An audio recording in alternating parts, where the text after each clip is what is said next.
Presidente, agradezco la oportunidad de explicar, o más bien de volver a explicar, porque esto ya lo debatimos y votamos en la Comisión de Asuntos Exteriores hace apenas 10 días, cuál es nuestra posición sobre lo que está pasando en Venezuela. Ahora bien, ante el tenor del discurso del portavoz del Partido Popular, sí me gustaría decirle que no aceptamos lecciones de democracia o de respeto de los derechos humanos por parte de quienes, contra el 90% de la voluntad de este pueblo, nos metieron en guerras ilegales que han causado cientos de miles de muertos y que hoy, cuando los refugiados de esas guerras se están ahogando ante las costas de Europa, no hacen nada para resolverlo. Ni una lección de su parte, pidan perdón a nuestro pueblo, más bien. Venezuela atraviesa un momento muy difícil. Tras un periodo de grandes avances sociales, ahora el país atraviesa una grave crisis económica, una gran polarización política y social y unos niveles de violencia tremendamente preocupantes. Ese es el contexto de los casos que nos ocupan, sobre los que varios organismos internacionales han denunciado una falta de garantías procesales y que, más allá de cuestiones jurídicas, tiene una evidente repercusión política. La oposición venezolana ganó legítimamente las últimas elecciones legislativas, prueba de que hay un sistema democrático que funciona, y está impulsando una ley de amnistía que no ha logrado desbloquear el conflicto institucional entre las partes y los poderes del Estado. No hay duda de que la solución a estos problemas, necesaria, pasa por el diálogo, el reconocimiento y la reconciliación entre las partes. Tampoco hay duda de que quienes tienen que decidir el futuro de Venezuela son los venezolanos y las venezolanas, porque se ha acabado el tiempo de la injerencia y los golpes de Estado en América Latina. Alguno de aquellos golpes lo apoyaron ustedes. La UNASUR, la CELAC, el Papa Francisco, el secretario general de las Naciones Unidas han dicho que la única solución posible a la situación que atraviesa Venezuela es la mediación y la resolución pacífica de los conflictos a través del fortalecimiento del Estado de Derecho. Y ahí España podría y debería jugar un papel clave, ayudando y facilitando en esa mediación a través de nuestra diplomacia.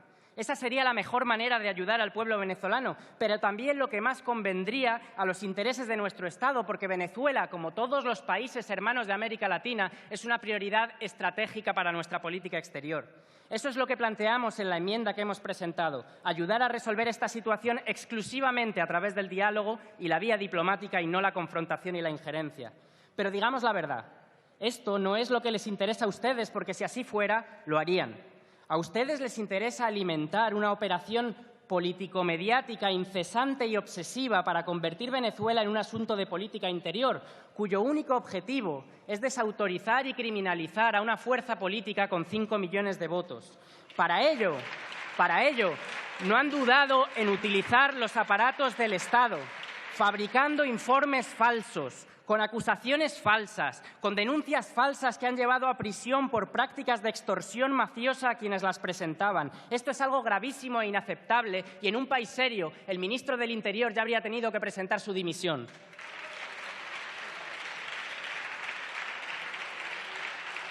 Fíjense,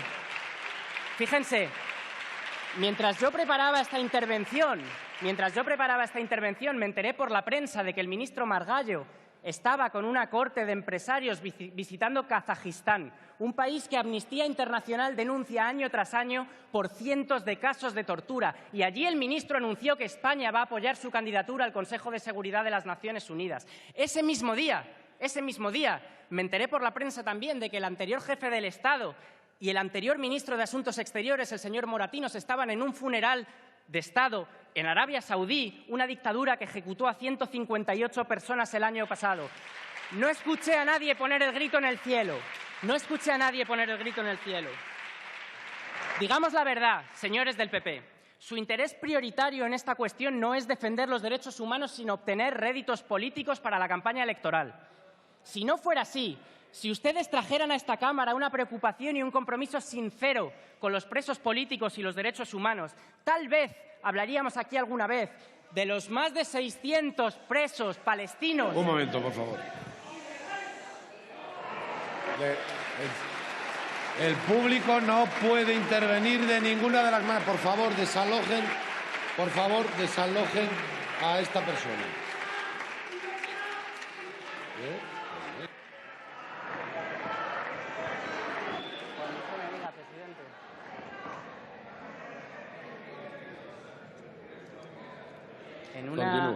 En una democracia y en un parlamento se habla y se escucha, como yo les he escuchado a ustedes y les voy a seguir escuchando. Silencio, por favor.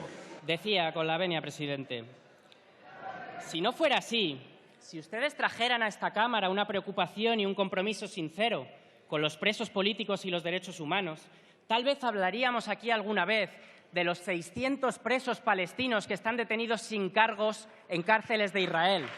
Tal vez hablaríamos, como se ha mencionado antes, de Brahim Saika, un sindicalista saharaui que murió hace 10 días en huelga de hambre tras ser detenido arbitrariamente y sometido a torturas en Marruecos. Tal vez hablaríamos de los presos retenidos sin cargos ni juicio y sometidos a torturas en Guantánamo. Si su compromiso fuera sincero, tal vez ustedes romperían el acuerdo de colaboración que tienen con el Partido Comunista Chino, el Partido Popular. China, un país donde hay miles de presos políticos y ejecutados cada año. Señor Bustinduy, si su compromiso concluya. fuera sincero, termino, presidente, este Gobierno y el anterior también no habrían vendido ingentes cantidades de material antidisturbios a ese mismo Gobierno venezolano que ustedes censuran y critican todos los días en los medios de comunicación. No, señorías, no. Su compromiso no es sincero, pero lo importante es que tampoco es responsable. La mejor manera de ayudar al pueblo hermano de Venezuela coincide en esta ocasión con lo que es lo mejor para España y para nuestra política exterior. Apoyen ustedes nuestra enmienda, utilicen la diplomacia, favorezcan el diálogo y la mediación entre las partes, dejen de utilizar la política de Estado para servir fines partidistas. Nuestra democracia, esta democracia, se merece otra cosa. Muchas gracias.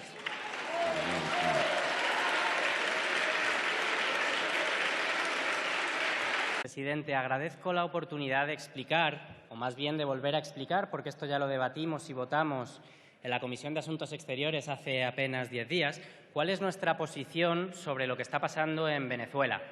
Ahora bien, ante el tenor del discurso del portavoz del Partido Popular, sí me gustaría decirle que no aceptamos lecciones de democracia o de respeto de los derechos humanos por parte de quienes, contra el 90% de la voluntad de este pueblo, nos metieron en guerras ilegales que han causado cientos de miles de muertos y que hoy, cuando los refugiados de esas guerras se están ahogando ante las costas de Europa, no hacen nada para resolverlo. Ni una lección de su parte, pidan perdón a nuestro pueblo, más bien. Venezuela atraviesa un momento muy difícil. Tras un periodo de grandes avances sociales, ahora el país atraviesa una grave crisis económica, una gran polarización política y social y unos niveles de violencia tremendamente preocupantes. Ese es el contexto de los casos que nos ocupan, sobre los que varios organismos internacionales han denunciado una falta de garantías procesales y que, más allá de cuestiones jurídicas, tiene una evidente repercusión política. La oposición venezolana ganó legítimamente las últimas elecciones legislativas, prueba de que hay un sistema democrático que funciona, y está impulsando una ley de amnistía que no ha logrado desbloquear el conflicto institucional entre las partes y los poderes del Estado.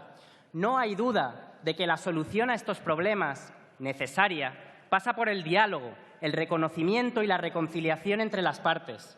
Tampoco hay duda de que quienes tienen que decidir el futuro de Venezuela son los venezolanos y las venezolanas, porque se ha acabado el tiempo de la injerencia y los golpes de Estado en América Latina. Alguno de aquellos golpes lo apoyaron ustedes. La UNASUR, la CELAC, el Papa Francisco, el secretario general de las Naciones Unidas han dicho que la única solución posible a la situación que atraviesa Venezuela es la mediación y la resolución pacífica de los conflictos a través del fortalecimiento del Estado de Derecho. Y ahí España podría y debería jugar un papel. Hablaríamos aquí alguna vez de los más de 600 presos palestinos. Un momento, por favor. El público no puede intervenir de ninguna de las maneras. Por favor, desalojen a esta persona.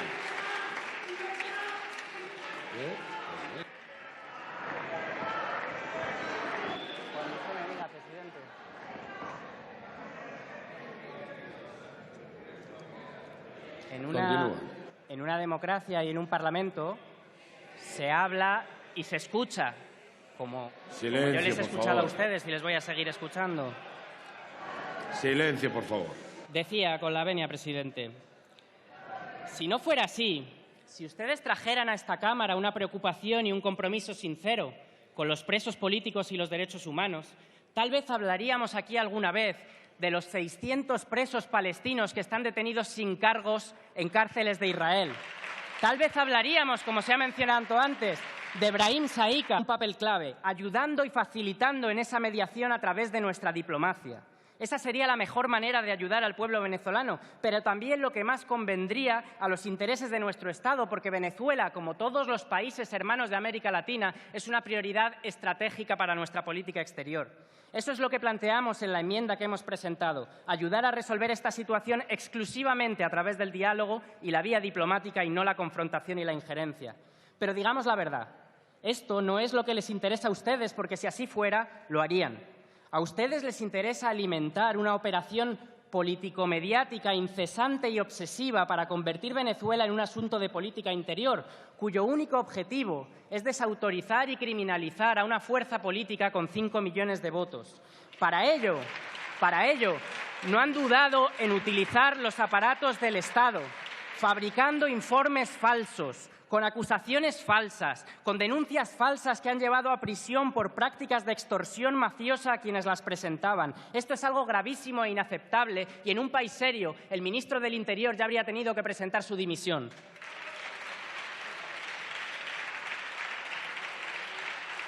Fíjense,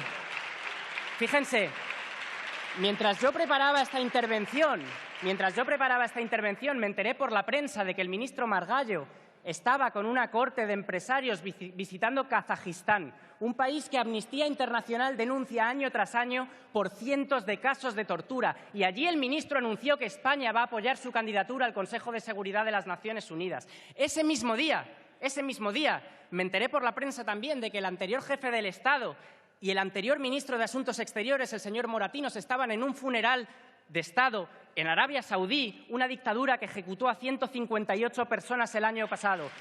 No escuché a nadie poner el grito en el cielo. Digamos la verdad, señores del PP. Su interés prioritario en esta cuestión no es defender los derechos humanos, sino obtener réditos políticos para la campaña electoral. Si no fuera así, si ustedes trajeran a esta Cámara una preocupación y un compromiso sincero con los presos políticos y los derechos humanos, tal vez